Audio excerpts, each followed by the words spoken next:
appris aujourd'hui que pendant la rencontre de montagne avec des Indiens Tupinamba Arwan, on a présenté au roi un village indien reconstitué, qu'on avait pris soin de peupler de Normands, déguisés.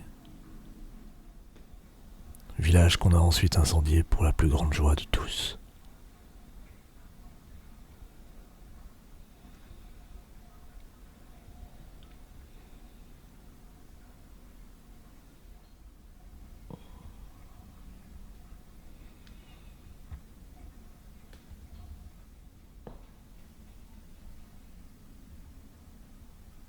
« 28 février, 24. La capitale de l'Ouest est troublée. Loups et tigres la désolent. J'abandonne l'empire du milieu et me livre aux barbares du sud. Devant moi, les miens s'affligent. Mes amis veulent me retenir. En chemin, je ne vois rien que des eaux blanchies couvrant la plaine. Au bord de la route, mourant de faim, une femme abandonne son enfant parmi les herbes. En entendant ses cris et ses sanglots, elle pleure sans pourtant le reprendre.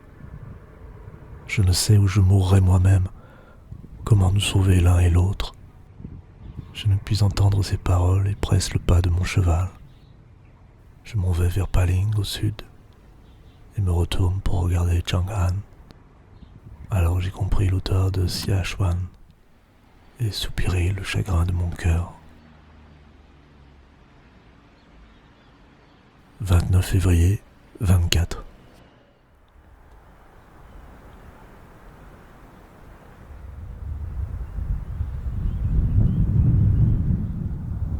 Avant-hier, roulant sur les routes forestières de la Montagne Noire, comme un temps suspendu, et la crainte, absurde mais sourde, de ne pas parvenir à échapper à ce qui semblait un labyrinthe, une perte.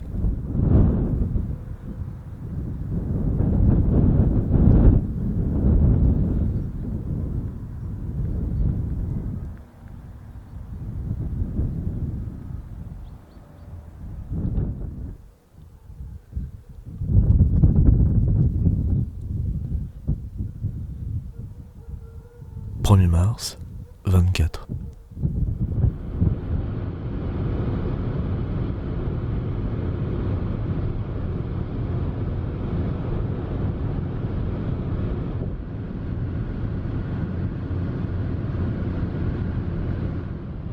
Retour à Orléans.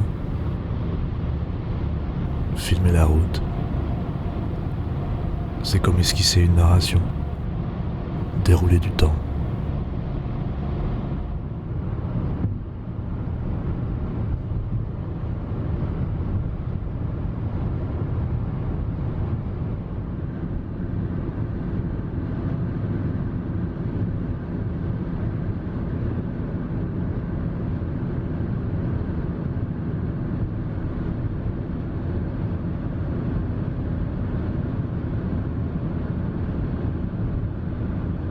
2 mars, 24.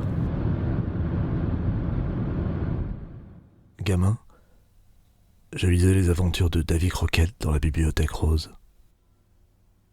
Aujourd'hui, j'apprends que le gars, après avoir massacré les Indiens, a déclaré « On les a tirés comme des chiens ».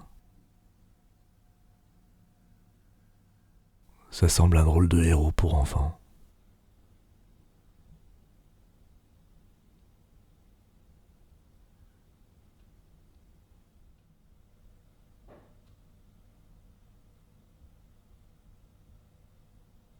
4 mars, 24.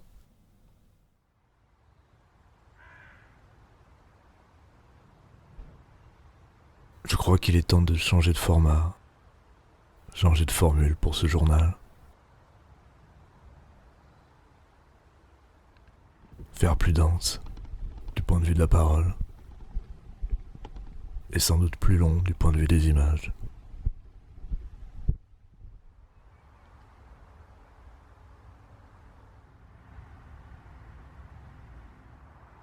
Il s'agirait ici aussi de lutter contre la tentation du silence.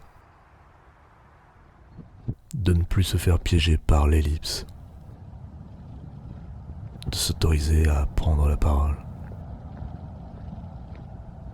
de ne plus s'abriter dans une hésitation fallacieuse entre écriture et film. On va essayer, puis on verra bien.